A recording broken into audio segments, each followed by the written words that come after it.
اليوم اللي اعلنت فيه روك ستار عن لعبة جاتا 6 حصل ضجة عالمية كبيرة. روك ستار بعد 10 سنين من نزول جاتا 5 بتنزل اعلان لعبة جاتا 6. متخيل الوقت ده كله؟ 10 سنين. اوه ماي جاد، واو. بس هل لعبة جاتا 6 تستحق الانتظار؟ السؤال ده هنجاوب عليه في نهاية الفيديو. أصل طالما طالما قول السؤال تاني. روك ستار ما بقتش من عاداتها انها تنزل العاب، يعني اخر لعبة نزلتها كان من 7 سنين كاملة، من وقت ما نزلت ريد ديد ريدمشن الجزء الثاني. في الوقت اللي فيه شركة زي يوبي سوفت نزلت اكتر من 10 العاب تريبل اي، وشركة زي كابكوم ممكن تكون نزلت مثلا بتاع 12 لعبة ولا حاجة، ولا سوني اللي عملت ريميكات وريماسترات بالعبيط.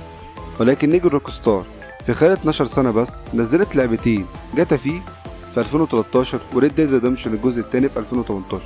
طيب روك ستار بتجيب فلوس منين؟ طول ما هي ما بتنزلش العاب بتجيب فلوس منين؟ الإجابة بكل بساطة هي جاتا 5، وتحديدا الأونلاين اللي مازال بيبيع ويدخل فلوس بالعبيط. لكن هل جاتا فيها المصدر الوحيد للفلوس؟ برضه لأ طبعا. عايز أقولك إن ألعاب روك ستار القديمة مازالت لحد وقتنا هذا بتبيع وبتطلع فلوس كتير جدا. ألعاب روك ستار بتعيش وبتتحدى الزمن. هاتلي لعبة نزلتها سوني مثلا لسه بتبيع لحد يومنا هذا، هتلاقي تقريبا إن مفيش. طب إيه المختلف في روك ستار ومش موجود في أي شركة تانية؟ الشيء الوحيد اللي مخلي روك ستار في القمة حاجة واحدة بس، هي الجودة.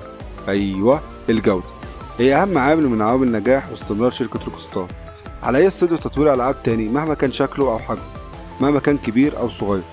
تيجي روك ستار في التوب دايما. طب هما ليه دايما في التوب؟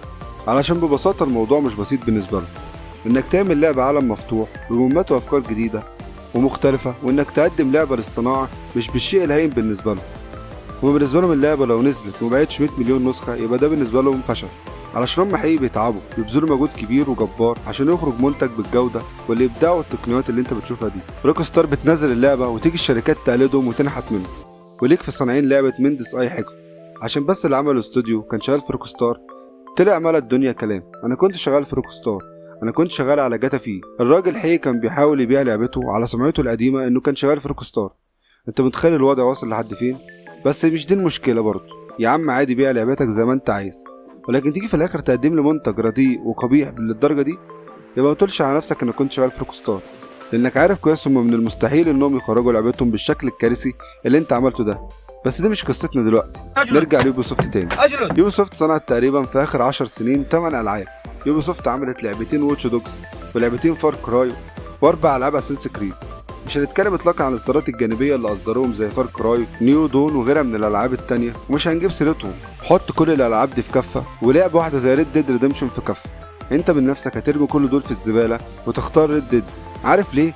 عشان الجوده المذهله الفريده من نوعها اللي اتعملت بيها لعبه زي ريد ديد ريدمشن كفيله تخليك ترمي اي لعبه تانية من يوبي سوفت جنبها في الزباله. العابهم مليانه تكرار وافكار متشابهه ونمطيه وقصص وشخصيات بعد ما تخلص اللعبه تنساها اصلا.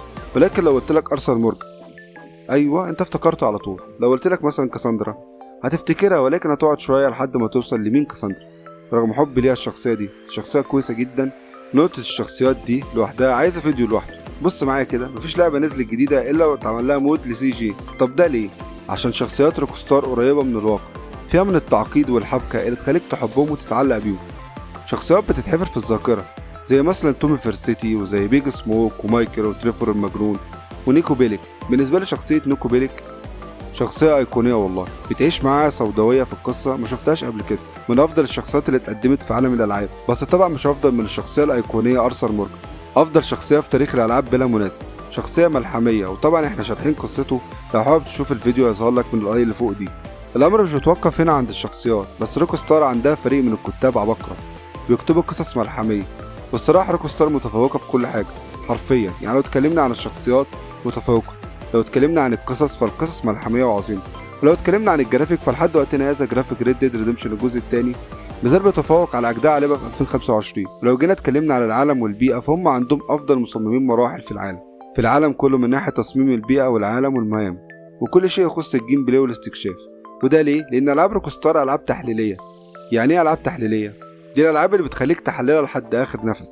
في كتير من اليوتيوبر بنوا كل محتواهم على لعبه واحده زي مثلا لعبه جاتا 5. عايز اقولك ان لسه في قنوات يوتيوب بتتعمل جديد عشان تعمل محتوى خاص بلعبه زي ريد ديد ريدمشن 2.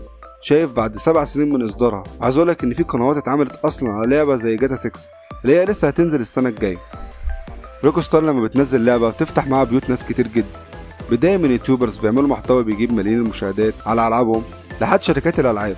يعني مثلا شركه زي سوني لما خدت الاعلان الاخير للعبه جاتا 6 حصري على جهازهم عشان يستغلوا ده ويرفعوا مبيعات جهازهم الميت بلاي ستيشن 5. هو مش ميت بالمعنى الحرفي، ميت عشان مفهوش العاب، عشان ده جيل متصحر بدون العاب. والحقيقه اللي توجه روك ستار بيخدمهم جدا انهم يحصروا اللعبه اول سنه على الكونسول وبعد كده ينزلوها على البي سي، بيخلي كتير جدا يبيع اللي وراه واللي قدامه عشان بس يلعب جاتا 6. انا فاكر وقت نزول اول اعلان لجاتا 6 عمل ضجه رهيبه لدرجه ان مجرد اعلان اللعبه غطى على حفله جيم اوورد 2023. انت متخيل مجرد اعلان للعبه غطى على العاب سنه كامله؟ وبعدها الاعلان فضل ترند الايام ويمكن لاسابيع كتير. مجرد اعلان عمل معاه ملايين المشاهدات، فلك ان تتخيل حجم شركه روك ستار وحجم لعبه جاتا 6 لما تنزل. انا عارف ان الكلام خدنا كتير على لعبه جاتا 6 وده شيء مهم جدا هقولك عليه دلوقتي. فاكر السؤال اللي سالتهولك في بدايه الفيديو؟ هنجاوب عليه دلوقتي. نزول جاتا 6 مش مجرد نزول لعبه عاديه هتنزل وخلاص، لا لا لا ابدا، دي معناها ان صناعه الجيمنج بتتغير، تدخل لعصر جديد. شركه روك ستار هي اللي هتقود العصر ده والصناعه دي. اللعبه اللي هتنزل دي هي اللي هتغير معايير الالعاب في السنين الجايه، هي اللي تحط حجر الاساس لاسلوب لعب جديد وقصص جديده وانماط جديده في الجيم بلاي ما اتجربتش قبل كده. عشان كده لما قلت لك في بدايه الفيديو هل اللعبه تستحق الانتظار؟ والتاكيد ايوه تستحق الانتظار. طب السؤال الاهم، ليه تستحق الانتظار؟ والاجابه بكل بساطه عشان هم روك ستار، ده ملعبهم، هم ما عادوش 10 او 12 سنه عشان ينزلوا اي منتج وخلاص. هم ما حطوش ميزانيه 2 مليار دولار عشان اللعبه تنزل والسلام. هم لو مش عارفين ان ال 2 مليار دولار ما جابوش اضعافهم ما كانوش حطوا كل الفلوس والتطوير الموجود ده فيها. لو ما حطوش في كل زاويه من زوايا سر، لو ما حطوش مهمات سريه نكتشفها بعد 2 ولا 3 من نزول اللعبه، لو ما حطوش لغز نكتشفه بعد مرور سنين كتير من نزول اللعبه، هم عارفين انك هتحلل اللعبه بكل جزء وبكل ركن وكل شيء في لعبته. انا حاسس اني طولت قوي وانا بتكلم، بس خلاص كده انا خلصت. لو عجبك المحتوى اضغط لايك واشترك في القناه وسيب كومنت وقول لي انت منتظر ايه من اللعبه لما تنزل. شكرا جدا، سلام.